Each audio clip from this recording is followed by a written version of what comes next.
नमस्कार। स्वागत है आप सभी छात्रों का वशिष्ठ कंपटीशन क्लासेज में। आइए आज हम लोग हिंदी में पढ़ते हैं महाकवि सूरदास जी के बारे में। देखिए, सूरदास जी भक्ति काल के कवि थे और भक्ति काल का टाइमिंग है 1375 से लेकर 1700 ईस्वी तक का। आप लोगों ने इतिहास में भी पढ़ा होगा, ठीक है। ये भक्ति काल का टाइम किसका टाइम है? ये अकबर का टाइम है। इसको ही हिंदी साहित्य का स्वर्णकाल भी कहते हैं। क्यों कहते हैं इसको हिंदी साहित्य का स्वर्णकाल? क्योंकि सूरदास जी, कबीरदास जी, मीराबाई जी, रहीमदास जी, तुलसीदास जी जैसे तमाम उत्कृष्ट कवि जो थे वो इन्हीं के टाइम में रचनाएं किए थे। इसी टाइम में रचनाएं हुई थी। इसी टाइम में जगह जगह भक्ति के रूप में लोगों ने जन सेवा के लिए प्रचार प्रसार करना शुरू किया था। लोगों ने भक्ति के माध्यम से, अपने काव्यों के माध्यम से जन जागरूकता शुरू की थी, समाज सेवा शुरू की थी और सामाजिक कुरीतियों का बहिष्कार भी किया था। और इसी वजह से इस काल को हिंदी साहित्य का क्या कहते हैं? स्वर्ण काल कहते हैं। वैसे तो भक्ति काल के बारे में बहुत चीजें, ऐसी बातें हैं, आज आप लोग हमको प्रतिक्रिया करके जरूर बताएंगे। फिर हम लोग धीरे धीरे एक एक चीज के बारे में जानते हुए चलेंगे।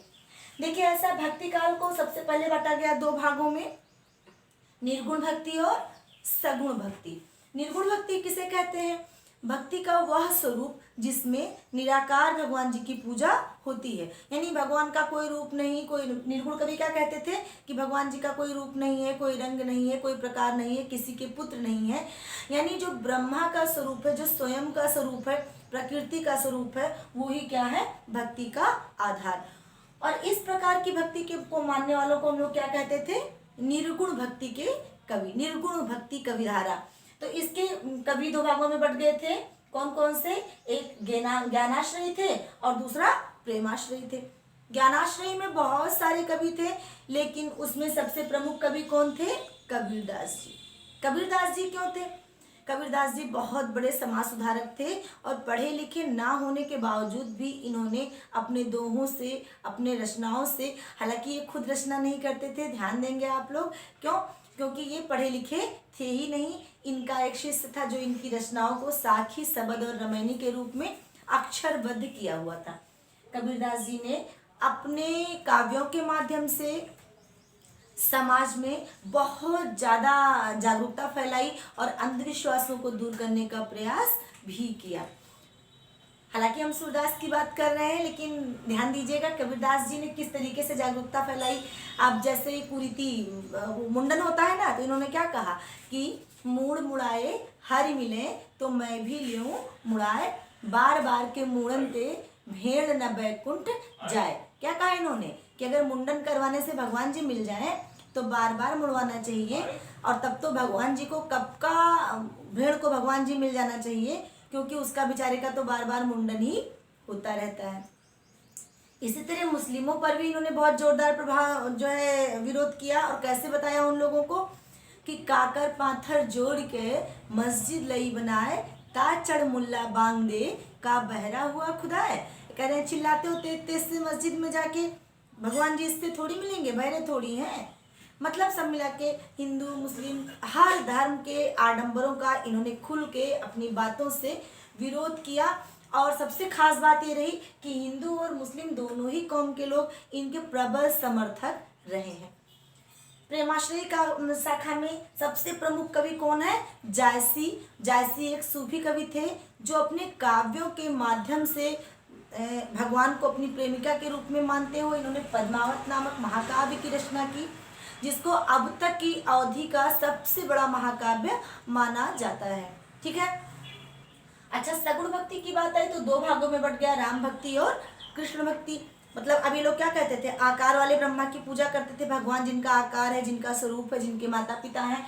तो ऐसे में राम भक्ति के लिए प्रमुख कवि कौन हुए? तुलसीदास जी। उनके आराध्य कौन थे? श्री राम। कौन से श्री राम? जो दशरथ के पुत्र थे। देखिए, आराध्य तो कबीरदास जी के भी श्री राम थे, लेकिन इनके कौन से वाले थे? दशरथ पुत्र नहीं थे। ठीक, क्यों? क्योंकि ये तो कहते थे हम ही राम हैं, प्रत्येक व्यक्ति, प्रत्येक कण कण में, जन जन में भगवान व्याप्त है। तुलसीदास जी के आराध्य कौन थे? प्रभु श्री राम। और इन्हीं के लिए इन्होंने रामचरितमानस की रचना की थी। उसके बाद आता है कृष्ण भक्ति। और कृष्ण भक्ति शाखा में वैसे तो सूरदास, मीराबाई, रस खान, कई सारे लोग हुए, लेकिन सर्व प्रमुख कवि कौन थे?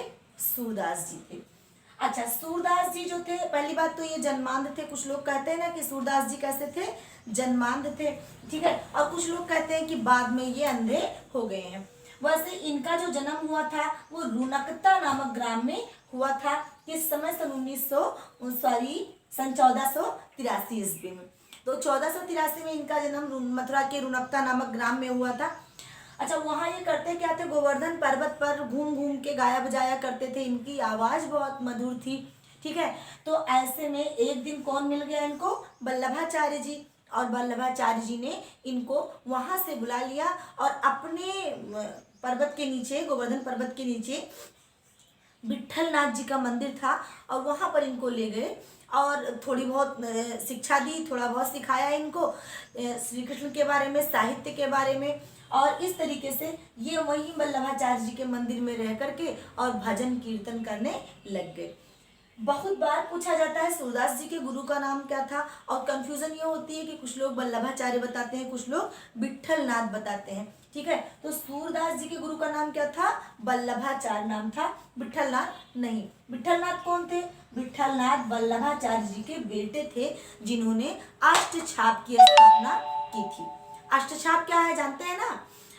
8 कवियों का एक ऐसा समूह था जिसमें सब साथ मिलकर अपनी रचनाएं करते थे, श्री कृष्ण की भक्ति करते थे, तरह तरह से श्री कृष्ण का भजन करते थे और कीर्तन करते थे। और इस शाखा को अष्टछाप का नाम दिया गया था। और इसकी स्थापना किसने की थी? विट्ठलनाथ जी ने की थी।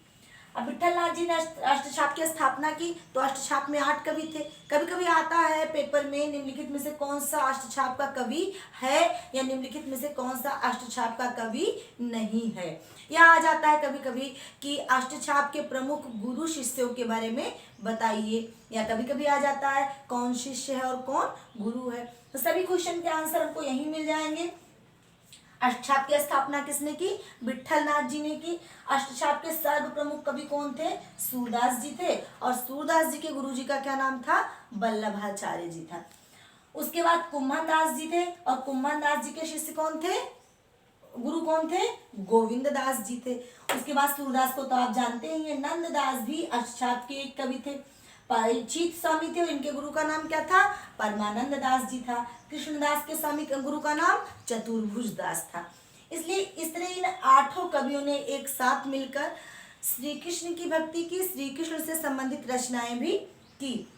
एक कहानी बताते हैं आपको। कहा जाता है कि ये जो परमानंद दास जी थे ये बूढ़े हो गए थे, ठीक है। तो इनको भी कहते हैं, इनको भी भगवान जी डायरेक्ट ही मिल गए थे, मतलब इनको भी दर्शन दिए थे। तो क्या हुआ कि एक बार जो है ये भगवान जी से आए, भगवान जी इनके पास, इनको घमंड हो गया था कि हमारा लोग इतना इज्जत करते हैं कि हमको तो अब कोई कुछ कहेगा नहीं। श्री कृष्ण के बारे में ऐसी तमाम सारी पौराणिक कथाएं सुनी होंगी ना आपने। तो इनको घमंड हो गया कि हमको तो कोई कुछ कहेगा नहीं, हम बहुत पहुंचे हुए कवि हैं, सिद्ध कवि हैं। तो श्री कृष्ण भगवान ने सोचा चलो इनके घमंड को तोड़ते हैं, बड़े अच्छे कवि हैं तो इनके घमंड को तोड़ दिया जाए। तो एक रात वो आए, इनसे कहने लगे कि ऐसा है कि हमको बड़े जोरों की माखन खाने की लत लगी है, चलो कहीं खाते हैं। तो अब इन्होंने कहा परमानंद दास जी ने कि भाई हम तो हो गए बूढ़े, और कहाँ चोरी करके मंगवा लेते हैं मक्खन। तो कहने लगे नहीं नहीं, हमको तो चोरी करके ही मक्खन खाने में मज़ा आता है, आप लोग जानते हो, तो साथ चलिए। तो ऐसे में परमानंद जी को साथ में लेके गए। अब एक गोपी थी, उसको भी वो भी जो है उस दिन मथुरा की एक गोपी थी, वो भी आराधना कर रही थी कि भगवान जी मेरी शादी में जरूर आए, उसकी शादी थी। तो भगवान जी गए और दीवार छटक के परमानंद दास जी को भी दीवार छटकवा लिया और खाने लगे मक्खन। और खा चुके तो बूढ़ी मैया एक सो रही थी, उनके पैर में लगा दिए, मुंह में लगा दिए, कहे मक्खन तो माता जी को भी खाना चाहिए, ठंडा ठंडा है। वो जग गई और चोर चोर चोर कह के दौड़ा ली। अब क्या हुआ, अब उस गोपी को भी भगवान जी दर्शन दे दिए और खुद तो चले गए और परमानंद दास जी को फंसा गए और सब लोग मिले। और क्या हुआ, अब पिटाई ही होनी थी चोरी करने पे। तो वही गोपी कही कि नहीं नहीं, पहले सोचिए कि 95 साल के बुजुर्ग ये दीवार कूद के कैसे आए। अब परमानंद जी क्या बताते कि भगवान जी लेके आए थे।